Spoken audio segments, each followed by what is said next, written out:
नमस्कार। आज हम हमारी हिंदी की पाठ्य पुस्तक रिमझिम के अंतर्गत नन्हा फनकार नामक कहानी पढ़ेंगे। यह कहानी एक ऐसे लड़के के बारे में है जो पत्थर को तराशकर उन पर घंटियाँ बनाता था। देश का कोई ऐसा क्षेत्र नहीं है जहाँ पत्थर, लकड़ी, मिट्टी, कपड़े या कागज़ की मदद से सुंदर चीज़ें न बनाई जाती हैं। तो आइए पढ़ते हैं नन्हा फनकार। वह लड़का एक चौकोर लाल पत्थर के पास बैठ गया। उसने जल्दी जल्दी कोई प्रार्थना बुदबुदाई और छेनी हथौड़ा उठाकर अपने काम में जुट गया। कुछ दिन पहले ही उसने इस पत्थर पर घंटियों की कतारें और कड़ियाँ उकेरना शुरू किया था। लड़के ने एक अधबनी अधूरी घंटी पर छेनी की नोक टिकाई और सावधानी पूर्वक हथौड़े से घंटी पर नक्काशी करने में जुट गया। हथौड़े के वार से पत्थर पर जो कटाव उभरता, उससे पत्थर की किरचें छितरा जाती और वह आंखें सिकोड़ लेता। साथ साथ धीमी आवाज़ में वह कुछ गुनगुनाने भी लगता। उसके चारों ओर दूसरे संगतराश भी अपने काम में डूबे हुए थे। संगतराश, पत्थर को तराशकर कुछ बनाने वाले को हम क्या कहते हैं? संगतराश। केशव 10 साल का था और अभी अपना काम सीख ही रहा था। पिता के एक बार करके दिखा देने पर वह सीधी लकीरों वाले घुमावदार डिज़ाइन उकेर सकता था। अब तक उसने नक्काशी का जो भी काम सीखा था, उसमें से यह घंटियों वाला काम सबसे ज़्यादा अच्छा था। केशव जानता था कि एक दिन तो ऐसा ज़रूर आएगा जब वह बहुत बारीक जालियाँ, महीन नफीस बेल बूटे, लहराते हुए इठलाकर चलते हुए घोड़े इत्यादि पत्थर पर तराश पाएगा, ठीक उसी तरह जैसे उसके पिता बनाते हैं। कई साल पहले जब वह पैदा भी नहीं हुआ था, उसके माता पिता गुजरात से आगरा आकर बस गए थे। बादशाह अकबर उस वक्त आगरे का किला बनवा रहे थे और केशव के पिता को यही काम मिल गया। केशव का जन्म भी यहीं हुआ, यानी आगरे में ही हुआ था। उसे गुजरात के पुश्तैनी यानी जो उसके पूर्वजों का गांव था, उसमें जाने का तो कभी मौका ही नहीं मिला। आगरे की गलियां और अब सीकरी, बस यही उसका घर था। चारों ओर छेनी हथौड़ों की ठक ठक खड़ खड़ के बीच केशव को किसी के कदमों की आहट सुनाई पड़ी। इसलिए अचानक कानों में एक आवाज़ पड़ने पर वह चौंक गया। माशाअल्लाह, ये घंटियाँ कितनी सुंदर हैं, तुमने खुद बनाई हैं। पीछे मुड़कर केशव ने आंखें उठाई तो उसे एक आदमी दिखा।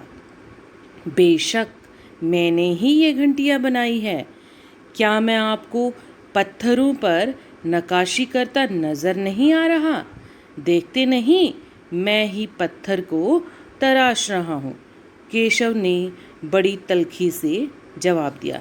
तल्खी यानी कड़वाहट से, गुस्से से। दिखता तो है, पर तुम इतने छोटे लगते हो न। वह आदमी हंसते हुए बोला, मैं 10 साल का हूँ। 10? अच्छा। वह आदमी पास पड़े पत्थर पर बैठते हुए बोला, तब तो काफ़ी बड़े हो। मैंने भी 13 साल की उम्र में एक लड़ाई में हिस्सा लिया था। अब केशव उस आदमी को अच्छी तरह देख पा रहा था। उसने देखा कि उन्होंने एक लंबा सा अंगरखा पहना हुआ है। अंगरखा एक लंबा और बंददार पहनावा होता है। उनके सिर पर एक गहरे लाल रंग की पगड़ी है और जो उनका पाजामा, उन्होंने एक पाजामा पहना हुआ था और साथ में उनके गले में मोतियों की माला थी और हाथों में उंगलियां थी। तीखी नाक, बड़ी बड़ी आँखें, होठों को ढकते हुए नीचे की तरफ आती घनी मूछें। केशव उस आदमी के व्यक्तित्व का मुआयना कर ही रहा था कि तभी उस आदमी ने नक्काशी की तरफ इशारा करते हुए कहा, इस लड़ी में अभी काम बाकी है। अब जब वो दोनों आपस में बातें कर रहे थे, तभी बीच में अचानक महल का पहरेदार दौड़ता हुआ आया। हुजूर, माफ़ करें, मुझे आपके आने का पता ही नहीं चला, हांफते हुए उसने कहा। फिर वह मुड़कर भौचक्क से खड़े केशव को घूरते हुए बोला, बेवकूफ़, खड़ा हो। हुजूर आला के सामने बैठने की ज़रूरत कैसे की तूने? झुककर सलाम कर इन्हें। अब केशव का माथा ठनका। उसे कुछ कुछ समझ आ रहा था। बदहवासी में छेनी हाथ से छूटकर नीचे गिरी और वह जल्दी से उठकर खड़ा हो गया। अरे, कहीं ये बादशाह अकबर तो नहीं? यह ख्याल आते ही उसने झुककर सलाम किया और खरगोश की सी कातर आंखों से अकबर को देखने लगा, यानी बड़ी लाचारी से अकबर की ओर देखने लगा, क्योंकि वो क्या हो गया था, डर गया था। अकबर को पहरेदार की यह दखल अंदाजी भली न लगी, क्योंकि वो दोनों आपस में बातें कर रहे थे और उसने आकर उनको बीच में क्या कर दिया था, परेशान कर दिया था, डिस्टर्ब कर दिया था। तो ये बात अकबर को बिल्कुल भी अच्छी न लगी। उन्होंने खिंचकर पहरेदार को वहाँ से जाने का इशारा करते हुए कहा, ठीक है सिपाही, कुछ देर के लिए हमें अकेला छोड़ दो। पहरेदार तो चला गया, मगर केशव असमंजस में था कि उसे क्या करना चाहिए, वापस अपना काम शुरू करे या बादशाह के हुक्म के इंतज़ार में खड़ा रहे। दिल तो उसका अभी भी धक धक कर रहा था। हाँ, पर अब वह डरा नहीं था, क्योंकि अकबर प्यार से उसे देखते हुए मुस्कुरा रहे थे। तुम्हारा नाम क्या है? अकबर ने नर्म आवाज़ में पूछा। केशव, उसने नपातुला जवाब दिया। केशव, क्या तुम मुझे नक्काशी करना सिखाओगे? उलझन में पड़े केशव ने तुरंत सिर हिला दिया। तब तो तुम्हें मेरे लिए हथौड़ी और छेनी का भी इंतजाम करना होगा। केशव फुर्ती से अपने पिता के पास भागा गया और उनका छेनी हथौड़ा उठाकर उल्टे पांव लौट आया। दोस्ताना अंदाज में, दोस्ता यानी दोस्ती से भरा हुआ। अब उसको अकबर के साथ बात करने में डर नहीं लग रहा था। दोस्ताना अंदाज में अकबर केशव के पास ज़मीन पर बैठ गए। ज़मीन, यहाँ पर जो ज है उसके नीचे नुक्ता लगा हुआ है, तो उसकी आवाज़ निकालेंगे हम ज़मीन पर बैठ गए और पास में पड़े पत्थर को खींचते हुए बोले, ठीक है, अब बताओ मुझे क्या करना है। केशव ने संदेह भरी नज़रों से अकबर की ओर देखा। हुजूर, क्या आप यह सब करेंगे? क्यों नहीं, मुझे तो विश्वास है कि मैं सीख ही लूँगा। नहीं नहीं, मेरा मतलब ये नहीं था। केशव सक पका गया, यानी घबरा गया। दरअसल मैं कहना चाहता था कि आप इतने बड़े बादशाह हैं, ये ठीक नहीं लगता। उसने कुछ अनमने भाव से कहा। अकबर हंसते हुए बोले, अच्छा, लेकिन पिछले हफ्ते तो मैंने मिट्टी से भरी डलिया ढोने में किसी की मदद की थी, क्या यह काम उससे भी ज़्यादा मुश्किल है? केशव अभी भी असमंजस की स्थिति में था।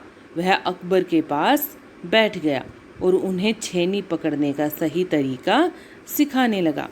फिर जैसे कि केशव के पिता ने उसे सिखाया था, उसने कोयले के टुकड़े से पत्थर पर लकीरें खींचकर एक आसान सा नमूना बना दिया और गंभीरता से कहा, देखिए, सिर्फ इन्हीं लकीरों को बहुत ध्यान से तराशना है। अकबर ने पत्थर पर छेनी रखी और जोर से हथौड़े से वार किया, जिससे कटाव ज़्यादा गहरा हो गया। अब पत्थर पर तो क्या है काम, बड़ी बड़ी नाजुकता से किया जाता है, बड़े ही आराम से किया जाता है, लेकिन अकबर ने क्या किया, वहाँ पर छेनी रखकर, ये जो छेनी है इसने हाथ में पकड़ी हुई है, नीचे पतली नोक वाली ये छेनी होती है, तो इसको नीचे रखकर हथौड़े के साथ जोर से वार कर दिया, जिससे क्या हुआ, जो कटाव है वो पत्थर के अंदर बड़ा गहरा हो गया।